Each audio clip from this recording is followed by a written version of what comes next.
This is the heartbreaking story of three little girls whose names might have led to their deaths. Their names: Carmen Colon, Wanda Walkowitz, and Michelle Mainza. It was the alliteration that did it. This is the case of the unsolved alphabet murders, or the double initial murders. Maybe people didn't know the word alliteration back then. Hello, and welcome to Storytime with One Big Hoax. I'm your host, Trina Hoax. This is the case of three little girls who were killed seemingly because their first names started with the same letter as their last names.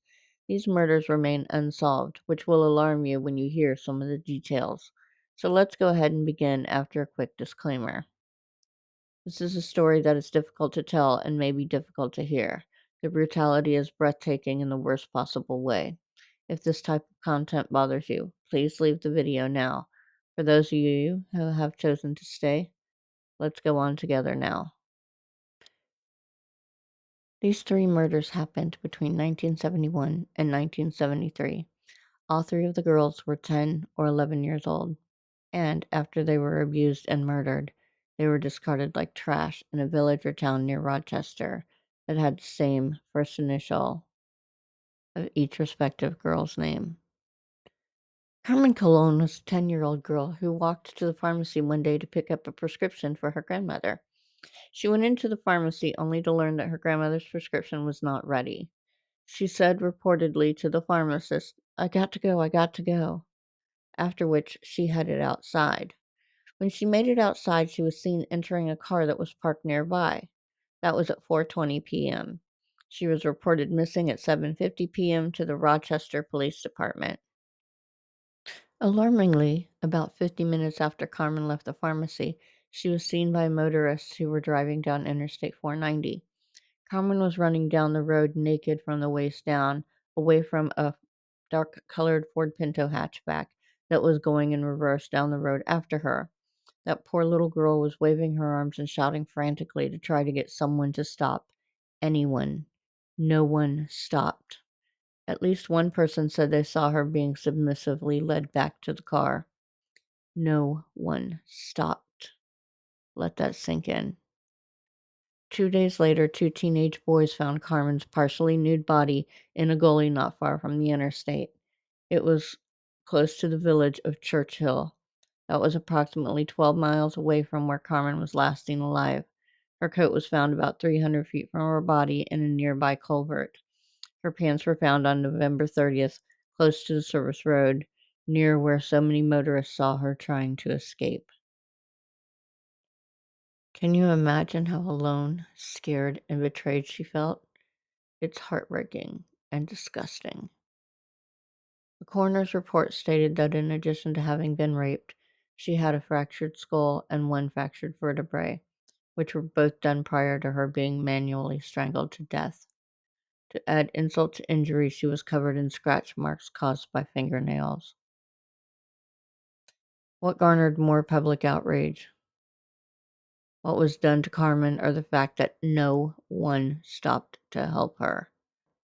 There was an initial reward of $2,500 for information in the case, which eventually reached $6,000. Several people were interrogated, including her uncle, but no one was ever charged with her murder despite 5 large billboards going up in early 1972. Each billboard measured 30 feet by 12 feet, and they were alongside Rochester expressways. Each billboard had a picture of Carmen with the words, "Do you know who killed Carmen Colon?" Each of the freely used billboards carried the message for a month and offered the $6,000 reward. The billboard generated several leads, but none of the leads led anywhere. On April 2nd, 1973, 17 months later at approximately 5 p.m., an 11-year-old girl, Wanda Walkowitz, disappeared from the east side of Rochester. She was on an errand to a deli to buy some groceries. She finished at about 5:15 and headed out alone on her way home. It was 8 p.m. when her mom reported her missing. An investigation was launched. Nearly 50 detectives searched several miles around the deli, her house, and the Genesee River where she was known to play. She was not found. However, several people said that they saw Wanda walking along just north of one of the avenues, struggling to carry her bag. Three of her classmates said that they saw her holding the bag between herself and a fence to get better purchase on the bag. They also said that they saw a brown vehicle drive by. That was the last time she was reported to be alive. The next morning at about 10:15, Wanda was found, fully clothed, by a police officer. Her body had been discarded at the bottom of a hill alongside an access road to State Route 104. She was 7 miles from Rochester, in a place called Webster. It appeared that she had been thrown from a moving vehicle and that she had then after rolled to her final resting place. This poor little girl was just trying to help out and get some groceries, but then this. It was revealed that she had been sexually assaulted. She was then strangled from behind with a ligature, seemingly a belt. Her body had apparently been redressed after death, and on her body they found semen and pubic hair. Poor little girl. In addition to the human hair, white cat hair was found on her, even though the family did not have a white pet. As with Carmen, investigators established a phone hotline to take incoming calls regarding tips about the death of Wanda. A reward of $10,000 was offered for clues leading to the arrest and conviction of her killer.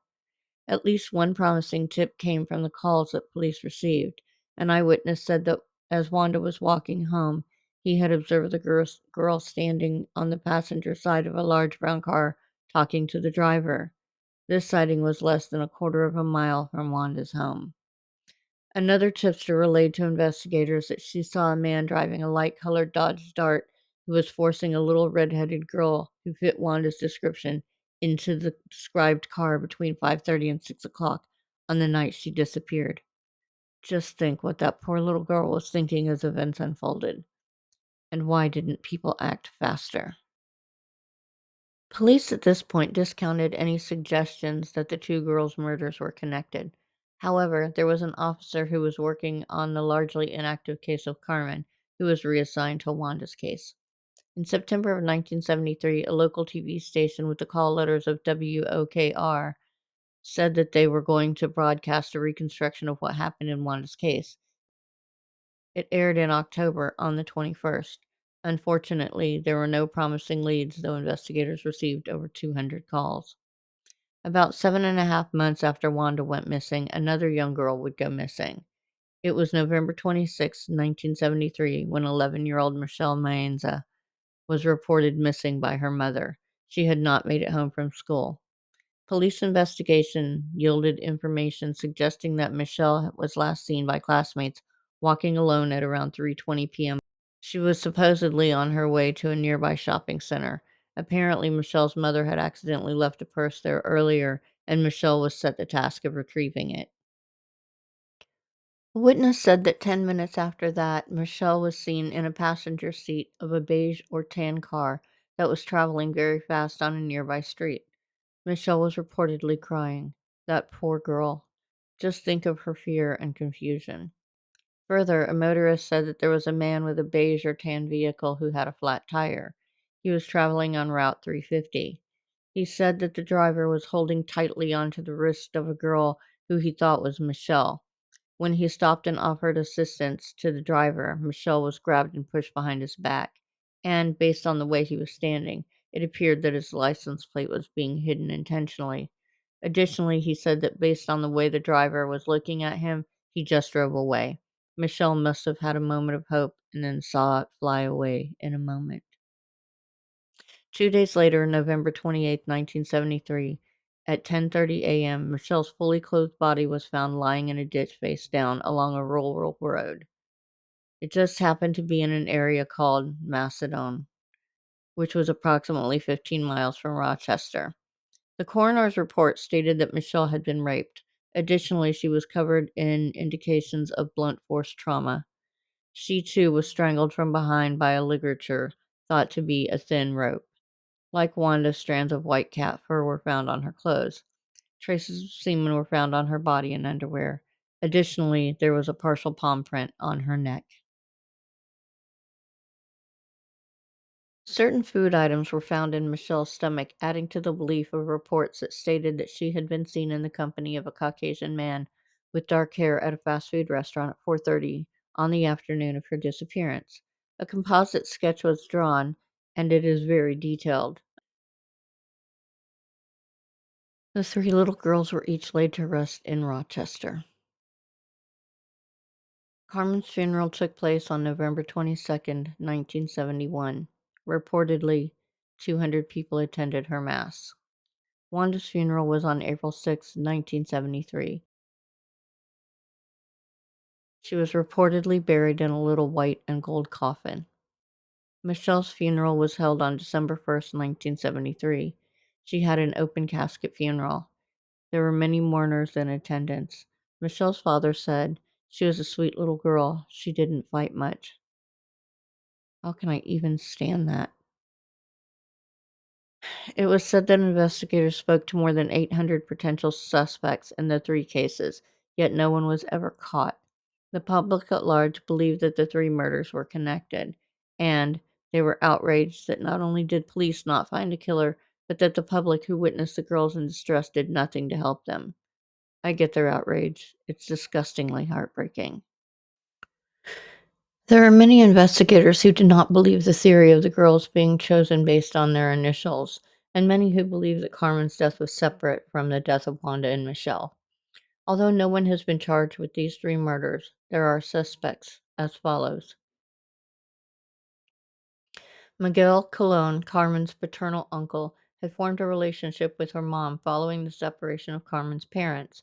Her uncle is known to have purchased a car closely matching the one reversing on the freeway just a few weeks prior to the disappearance and murder. Furthermore, when the police examined his car, they found that the interior had been cleaned and that the trunk had also been cleaned with strong smelling chemicals. One of her dolls was found in the car, though it has been said that it could have been there left previously. Maybe he used it to lure the girl to get into the car. Miguel moved back to Puerto Rico 4 days after the murder. He had stated to a friend that he had to leave the country because he had done something wrong in Rochester. Miguel was eventually brought back to the States to discuss his alibi, which could not be corroborated. Even though there was strong circumstantial evidence to try Miguel for Carmen's murder, there was no physical evidence connecting him to the murder at the time. Miguel killed himself in 1991 at age 44. There had been an incident of domestic violence in which he shot and wounded his wife and brother, prompting him to do so. Dennis Termini was a 25-year-old firefighter who was known as the Garage Rapist. He was a prolific serial rapist who reportedly raped a minimum of 14 young girls and women between 1971 and 1973. He also owned a beige car that matched the descriptions provided. Additionally, he lived where near Michelle was last seen alive. 5 weeks after Michelle's death on January 1st, 1974, Dennis attempted to abduct a teenage girl at gunpoint. He fled when she wouldn't stop screaming. Not long after this, he abducted another girl, but police chased him. He escaped capture by shooting himself in the head. It was later discovered that he had white cat fur in his car. Reportedly, in January of 2007, Dennis's body was exhumed so they could gather DNA evidence. This was compared with the semen samples found on Wanda's body, which were not a match. Unfortunately, there was no evidence remaining from Carmen or Michelle to compare.